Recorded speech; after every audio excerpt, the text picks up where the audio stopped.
What's going on, guys? It's Tang, and we're doing an anime review. It's been a while. The last time I did this was Welcome to the Ballroom, and even longer was my Cross Ange review, which was 25 episodes. That was the last time I did a full anime review, and for the most part, it got taken down because YouTube is a pain. They don't like anything R18, I guess. So, I'm going to be doing a series that is R18. I tend to gravitate towards those, I guess, right? Controversial and both silly and stuff like that. But for the most part, we're going to be talking about Redo of Healer. And this is probably the most touchiest of animes we've seen in a while. I think the last one was probably Goblin Slayer and Shield Hero, right? But I think this is like on a level above that.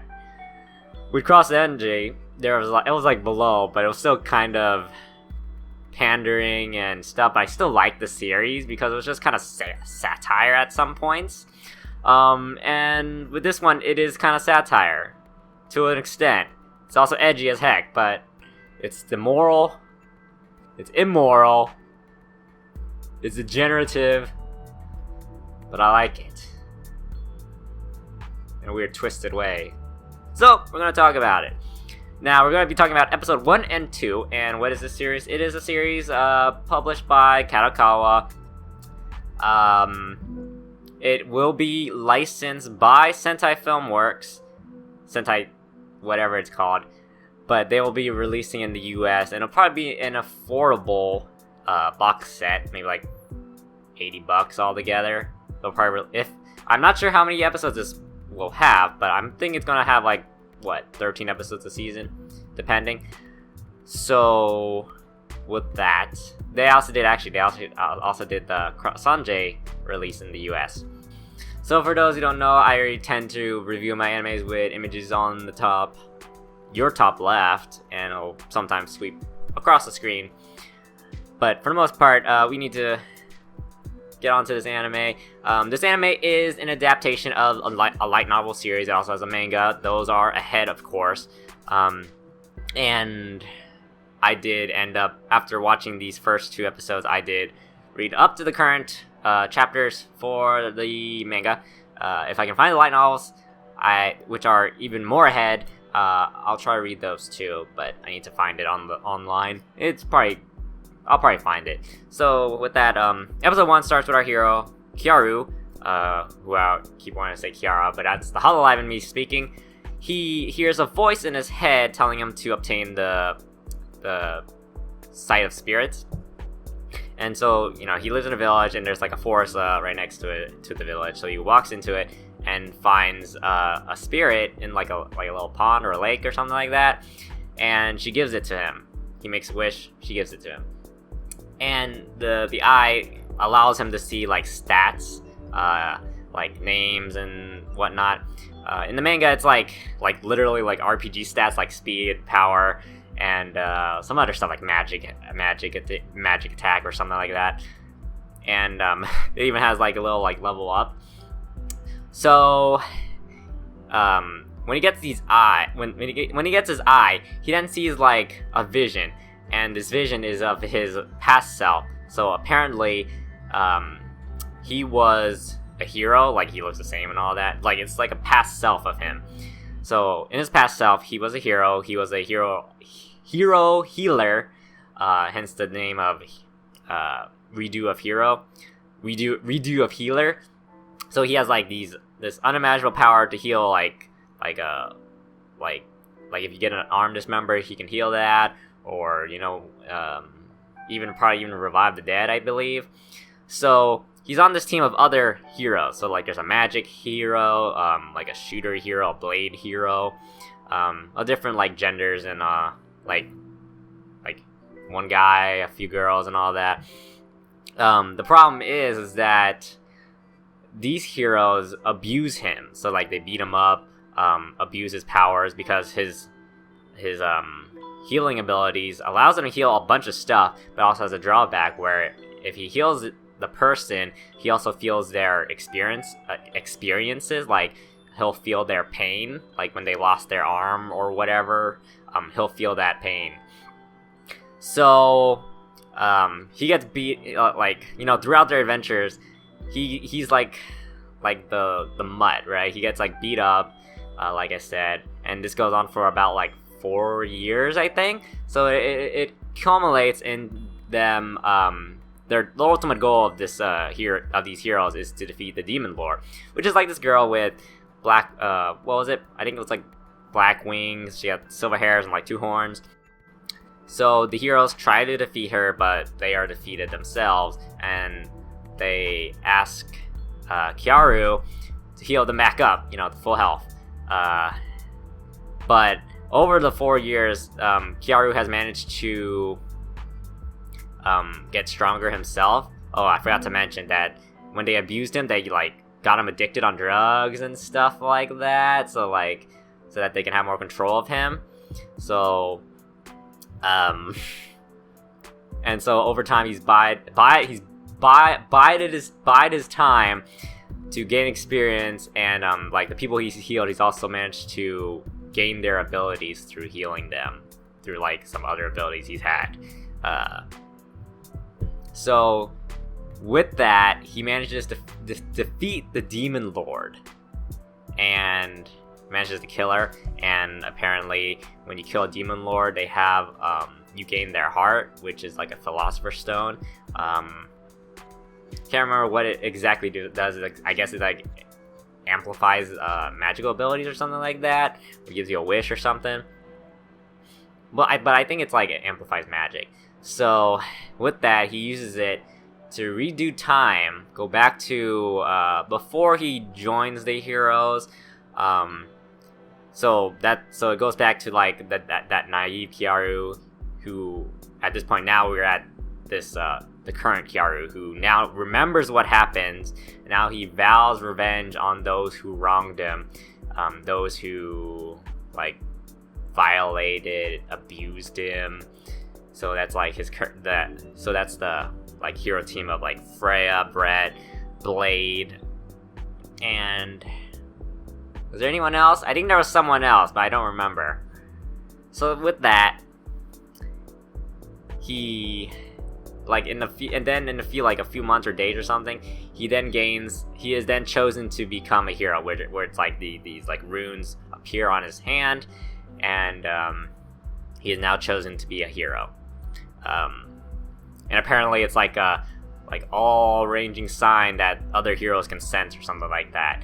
So the Freya, who is just the pink-haired girl, along with some other people, come searching for him, and they recruit him into becoming a hero.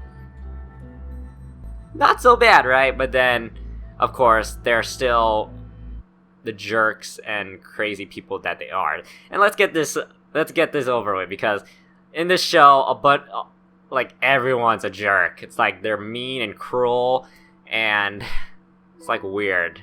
Oh man. So with that, they recruit him, and they have to wait because they want to see what Kyaru's abilities are. So they have this one hero who's a great swordsman, a great swordswoman. Her arm was cut off during a fight with demons, and so while she's coming, she's not there at the castle yet, so they're gonna wait for her.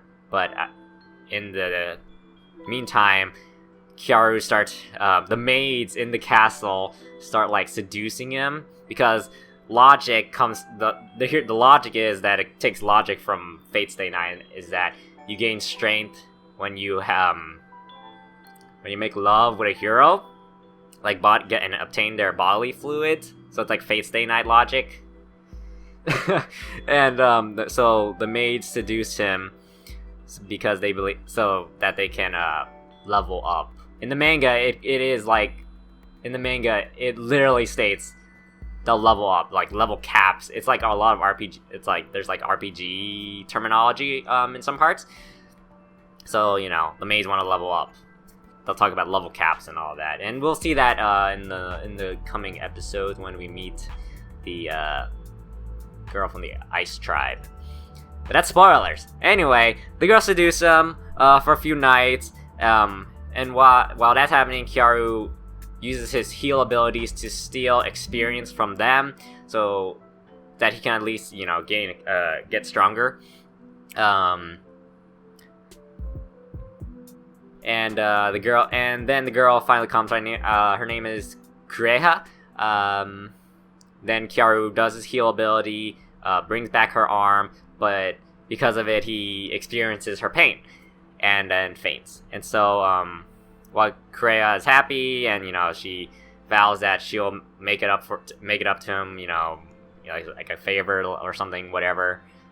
Would just come back, see her again, but the old man that's with Flare, sorry, we're not quite there yet in terms of plot, but the old man sees that his healing abilities are crazy good, and so they start plotting to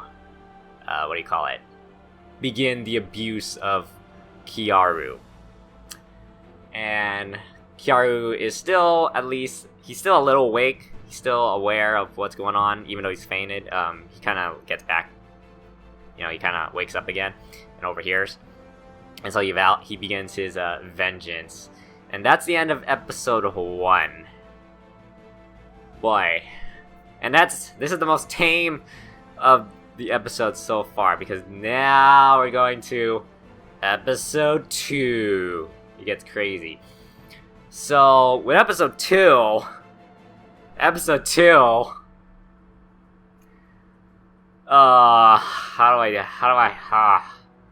I explain this? So, okay, well, I guess we can start beginning. Kara wakes up, and there's some talking, and eventually he is drugged with some drug tea and put it into the dungeon, and that's where Flare starts torturing him and bringing in people to violate him, literally violate him. We're talking about adult stuff here.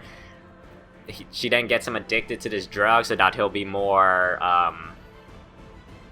malleable and do stuff for her, because that's how in the past life they got him addicted to this drug, and he needed they would only give it to him if Kyaru did stuff for them. So it was healing this person, or I'm gonna give you to this one girl who wants to level up by having sex with you. And so this went on in this current timeline. It goes on for 6 months before Kyaru manages to build up the resistance to the drug, because in the first episode he was when he made the journey to get to the village where Flare was to get recruited to the heroes, he was eating all these mushrooms and other stuff to build up his drug resistance.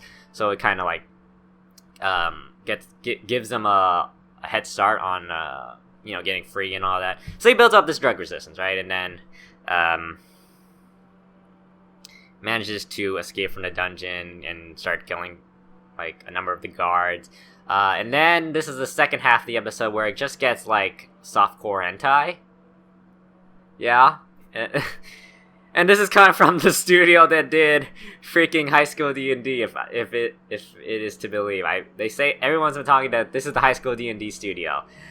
And so yeah, Kyaru manages to use his heal to disguise himself as one of Flare's head knight or whatever, who's also in love with her, but we don't get to that plot point until episode 6, I think, maybe 5.